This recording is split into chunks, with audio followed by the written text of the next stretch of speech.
Welcome to another episode of Nigeria United, where we discuss Nigerian football and footballers. And with me this evening is Mustafa Jinodu and Warifa Marcos. You guys are welcome. Thank you. Okay, thank you. Oh, well, so welcome everybody. How is it in Port Warif? Yeah. Well, it's still the political drama. Oh my goodness, yeah. I hope you Still guy the are ready political for. drama. Oh yeah, it The continues. protest. It's the same thing here in the U.S. It's crazy. Baba Biden has decided to step down. All right, how's everything in Lagos, Afolabi? Very well, very well. The rains have stopped for about 3 weeks now. Okay, so let's jump into it. So in this episode, we're going to focus on a problem that I think that Nigeria has. This is Nigeria United, as we say. We're focused on Nigeria's football team, the Super Eagles, but we're also focused on our domestic league and also our players who play for Nigeria, but who are also part of Nigerian diaspora. So today we're going to focus on the problem that I think we have. Nigeria has Osimhen as a striker. We have Boniface as a striker. We have Lukman, who's a sort of like a forward, maybe an attacking midfielder, but more of a forward.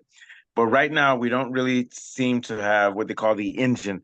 Can you speak more to that, Warif? It doesn't seem like we have people who play for Nigeria that are playing in midfield, especially technical midfielders. We have a few players like Lukman who could play midfield, but it seems like we're lacking.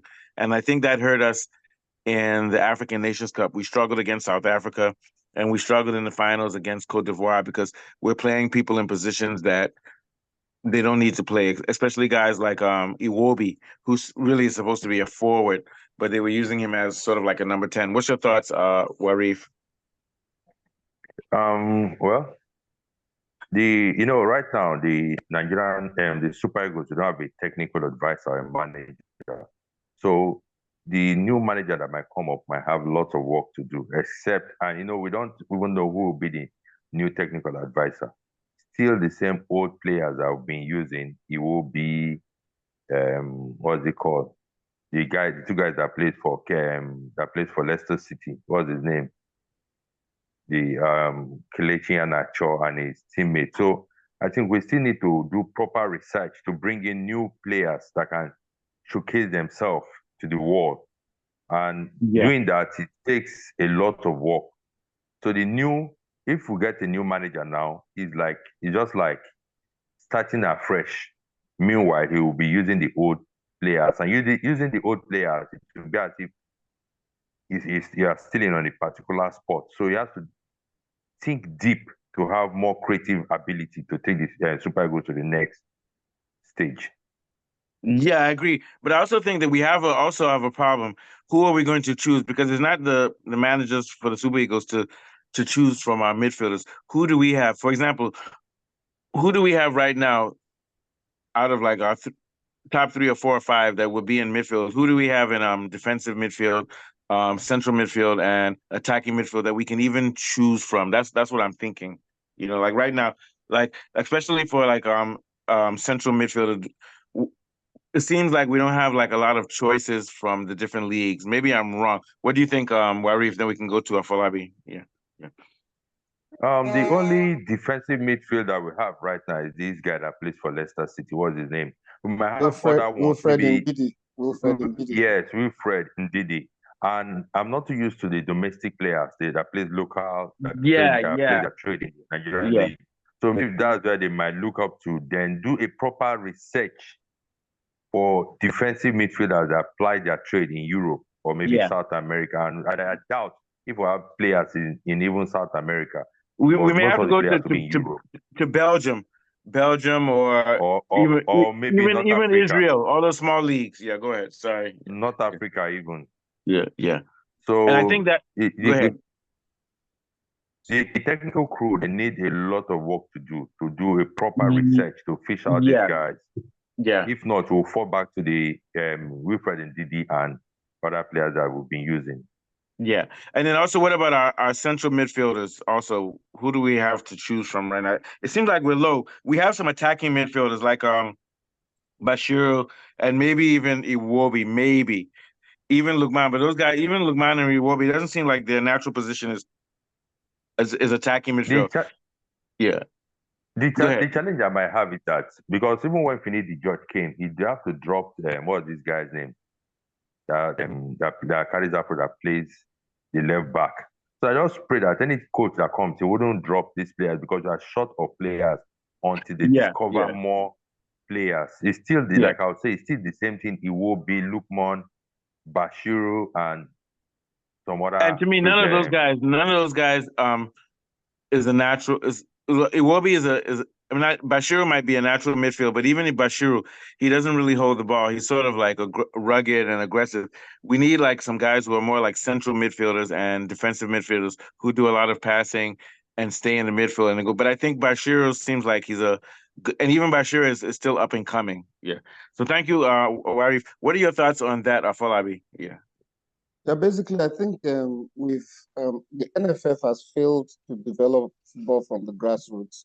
In those good old days of Clemens Westerhoff and Bonfredo, what they normally do is to go to local matches to scout for Nigerian talent. Then they come up Yeah. with like 3 or 4 guys who would join the foreign-based players in the camp. But now you don't have a good coach, a foreign-based coach that can actually go around our leagues and Yeah, scout and for find guys like Babayaro. Although Babayaro was he exactly. a midfield? Was It was Babayaro a a defensive midfielder it was a or a central fullback. It defender? was a fullback. It was a left fullback. It was a Yeah, but he left was still fullback. he was midfield dish. Yes. Always So drifting into the midfield. So Yeah, the problem with our NFF is the government needs to release NFF. NFF is supposed to be a private entity so that yeah, On his own. the private companies can partner with them and then help them put a structure in place that would develop our football from grassroots, where we have the yeah, coach that comes in from abroad and then you have an assistant who knows the local league.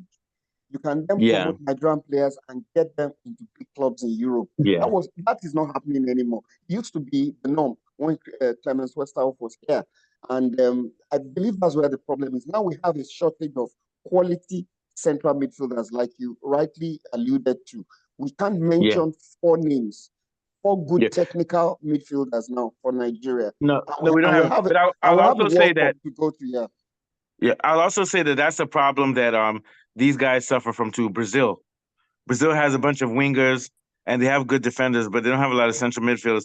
And this central midfield and also defensive midfield is very technical. And it seems like Yeah. the Europeans don't turn our players from Africa or South America into those. They develop that one specifically for themselves. So I think we have to now rely on our domestic league to train those players. And maybe we'll have to hire technical advisors from those countries at first until we have enough people who learn it ourselves.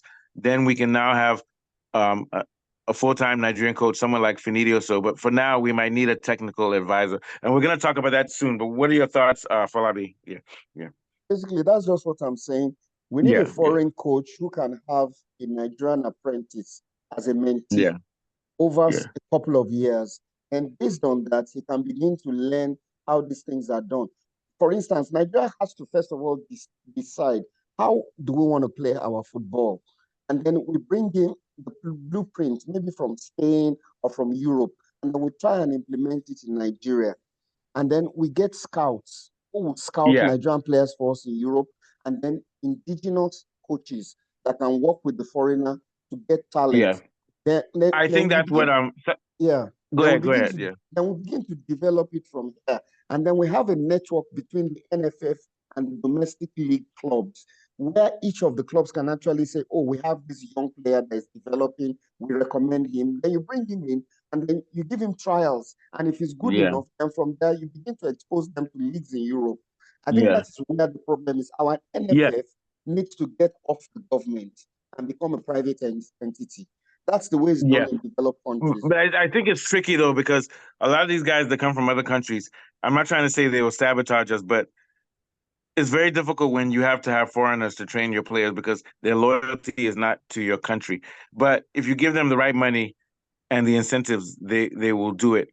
But I think for some reason people like, for example, our forwards are very, very good. Um, Boniface and Osimhen are top of the line, and they were trained and they also played in a lot of European leagues. But this midfield positions that are very technical, we have to take a very strong stance. I think back in the day we used to have guys who would come from Belgium, and also we had guys like Olise. Holland, Olise was a Belgium he was and a Holland. defensive midfielder. Yeah, Yeah, Belgium and Olise, Holland. Yeah, Under and so maybe Olise. that's what we need to do is to hire Belgian or Holland, Dutch, um, and you have to pay them very Coach. well so that they take Yeah, this thing seriously. or even French Yeah. coaches. And also bring those guys to actually work in the domestic league with some of those teams also, So what are your thoughts, Warif? Yeah. Like Mr. Folabi said, the NFF, they should be allowed to do their job. Yeah. Everything in Nigeria is political. The politicians, they want to control the NFF. And with that, you cannot get the best. And also our officiating, Nigerian league, we can get good players from our league to play international football for the Super Eagles. But it's just that our league, the officiating is very poor. Very poor. And like I said the other time, the age factors matters also. If they can get the right age of young guys that are energetic to play this game, it will be nice. But you see, they want to get people like that are almost hitting their 40 years. By the time they go to Yeah. play competition Yeah. with boys that are 25, 27 years, you cannot compare 40 something or maybe hitting 40 years to No. guys that are 25, Look 26 at years. Yamal. So Yamal has that's been all the training since he was factors. 8 years old. Yamal has been training since he was 8 years old. Yes. Yeah. So the politicians, they should hands off the NFF. They should give NFF that free role to do what they want to do. Groom these Yeah. players. Then our league should be properly handled with good officiating. With that, you get good players that can represent the Super Eagles. So what about if we don't have players that are in Europe doing well? What do we do? That means we don't have a Super Eagles. We don't have a national team to play for us. It's not Yeah. supposed to be that And way. it's going to take 20, 15 years before we can do it for ourselves within our league, but we need to start now. So, Afolabi, was it you or Warif that was talking about the debate between national or foreign coach? Yeah. I was the one. Yeah. So I think you guys have covered a little bit on it, but can you expound a little bit further on it, please? Yeah. Yeah, right now, we have a choice between a foreign-based coach and a Nigerian coach. My own take with this is that if we're going to go for a domestic coach, it's better for us to go for an ex-player who has worked with foreign coaches at the level of club sides and has been tutored by experienced foreign managers, or we go for a foreign coach. Most of the time, the kind of coaches we bring from Europe are substandard coaches. Some of them are not even good enough. So, the secondary European coaches. Yeah. Yes, secondary. So because of corruption and because the NFF people want to do deals with the coach, maybe they want to get a cut off salary or something, then they bring in someone that is substandard, that is not good enough. So if that's the case, it's better we go for an ex-player who has been coached by foreigners who are experienced, who knows what it is to be coached by a very good coach. So that's my take on that. Look at Amunike. Then when we have a very good foreign coach, like what's his name, Westerhoff, the NFA guys fight him. Yes, exactly. Which is rubbish. Personally, I think we need to spend some money, spend $3 million and buy Goose Hiddink. Remember Goose Hiddink? Someone like that. Dutch coach Goose Hiddink. And that's exactly the point you mentioned now is where I'm going. The environment in Nigeria and the NFF is hazardous for a good coach to thrive. They make it difficult for these coaches to thrive. A coach should have, should be able to go and watch matches, should have enough money to go outside and scout Nigerian players. But coaches, and they owe them salaries. They don't pay them regularly. So it's difficult at times for these coaches to function effectively when they come into Nigeria. And to me, that's what's holding back Nigeria, because even Nigeria struggled against South Africa because we don't have midfielders. We don't. We're playing. We're actually depending on our transition game. There's no middle or build up on the team at all. Yeah. It's just mass attack and mass defense. The midfield is just. Then we also have the problem in which our best technical players don't play for Nigeria. You have so many guys. Even this guy Musiala, I think his mother or his mother or father is Nigerian. Yeah, and I think that's Eberechi is not that great. Yes, he's an okay player, but he's more like a Kocha. Yes. And he's playing for England. So we're And losing a lot of players to other countries. So we need to We have embed Olise is there also. who? And Olise. Oh yeah, Playing for Olise, France who's playing now. for France. I Yeah. think Michael Them- Olise is a France under 21 international. France, yes, Yeah, he's but playing for he has Nigerian heritage. So we're losing a Ancestry, lot of okay, players. Nigeria, Yeah. yes. And it boils down to the fact that administratively we don't have a structure in the NFF. And that's why these No, we don't players have it. always opt for foreign teams. And it happens too in Yeah. athletics. Look at the Olympics are ongoing. We can't boast of a sprinter, either 100 meters or Which is 200 rubbish. meters of Let me say something. those For good example, old we all days. know By that people. sprinter, those good old days, Yeah. we used to have very good sprinters in Nigeria. Yeah. No, the problem is, look, so Jamaica has good sprinters. Jamaica are from West Africa. West Africans have good sprinters. Nigeria has almost 200 million Black people. We're supposed to be dominating the sprints. We had Chioma Juma, who won the long jump. Yeah, Then we had sure. Ezenwa Twins. But it's the same problem of the economic and the corruption within the athletic administration. We even had a girl, her name was Gloria. She moved to Spain and she won the 110-meter hurdles for Spain. Gloria Lozier, I remember her very well. And there was another guy, Francis Obikwelu, who went to Portugal. Yeah, and when he went to Portugal, I knew Francis Obikwelu. We used to race each other. We were at the same level. Then he moved to Portugal. And next thing you know, he won silver medal in the 200. Yeah, so we have the talent. Of course, back in the days, I think it was you and Bindakoka in registry, bursary, and Jimmy Akombi. Yeah. So we used to do it, But our own was that our parents said, you better do well in school, though. Forget about athletics. Absolutely. Forget about sports. So the problem is, the problem of Nigeria is corruption, and it's affecting our sports as well. Yeah, true. So I think so. So, Warif, bring us again to the topic you also wanted to discuss for today. Yeah. I think it was with age discrepancy. Yes, affecting Nigerian footballers, both home and abroad. You know, when you begin to fiddle with your age, you always bring in your age, giving false age. You can never cheat nature. It will show. Yeah. It will show. Like Kanu. When Kanu was 50, he was 30. even I remember one time Nigerian player Philip Osondu. Oh yeah, I remember him. That played under 17. Yeah. So when he went to Europe, they were thinking that maybe this guy is truly under 17, and the guy just get it after some few years. It was not 43. up to 3 years. So the guy paid without. I remember he was during that period. He was during that period with Eti Messin and all those guys. Yes, Eti Messin. So if you want to really know the true under 17 of Nigerians, go to private schools or go to private schools. You see the true under 17. That is where you get but here's the problem. Age of this Nigerian. We're behind Europe because the Europeans start training these people from 8 years old. Yes. They send them to Barcelona. Yamal was in Barcelona at 8. Sure. Your parents will tell you, I did not send you to school to go and play football. So no, but what you do? Go ahead. Well, I was going to say quickly, those guys like Yamal, by the time Yamal was 8 years old, they were already giving his family $100,000 a year for his education and everything. But continue. Sorry. You know, Nigeria. Why we don't get them young to play in our national team is that most of these players, when they're young, they don't give them the chance to create their grassroots competition to get them. Even by the time you get them, politics will come in. So where they get these players, they get them from street football. Street football is where you have people that are already mature. But if you can organize local competition, maybe from government schools and also from private schools.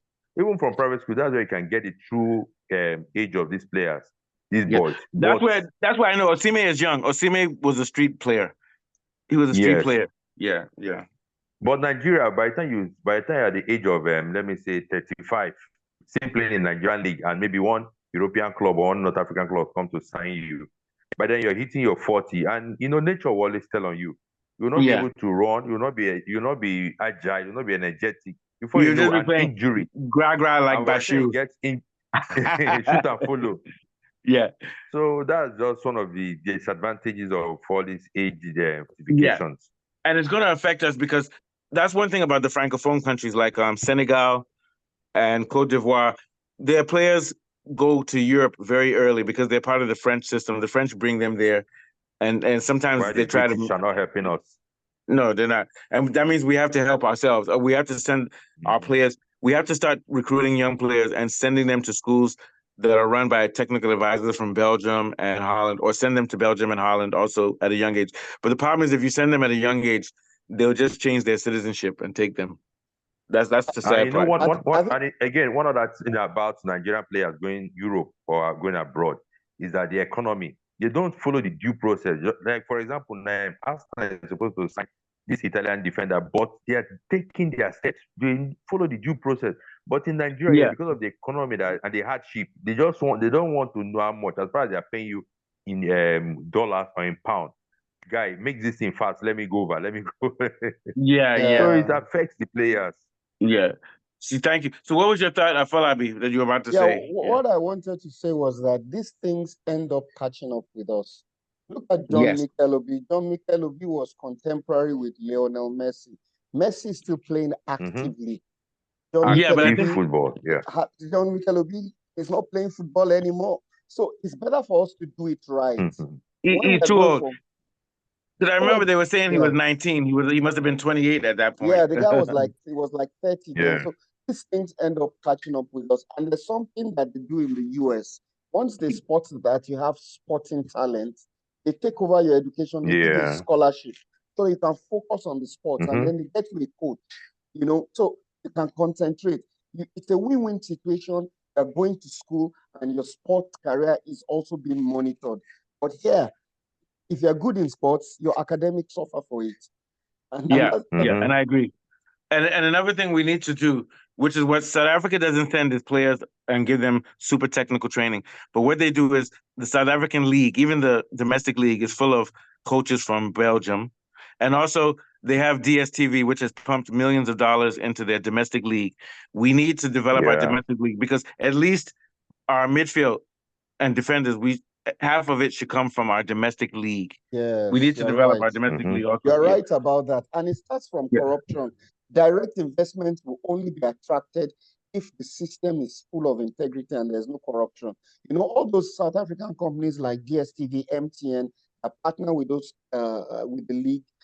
They want to know where their money is going to. They want to know what is being done with their money. So it's the Dangote should invest in the Nigerian league. Yeah. Mustafa, there was a time Globacom actually sponsored our league. But they got fed up when they saw that the money was being mismanaged. So really. Yeah. And then you go to the stadium, no toilet or no security. No toilet facility. No nothing, no electricity. Yeah. The match is abandoned and people are fighting and there's no That's security. how this guy died. This guy died in Nigeria. One of our greatest players, Okwaji. So because of all those kind of nonsense, it's difficult really to develop football from the grassroots. Yeah. But despite all of that, so we're going to head out soon, but despite all of that, we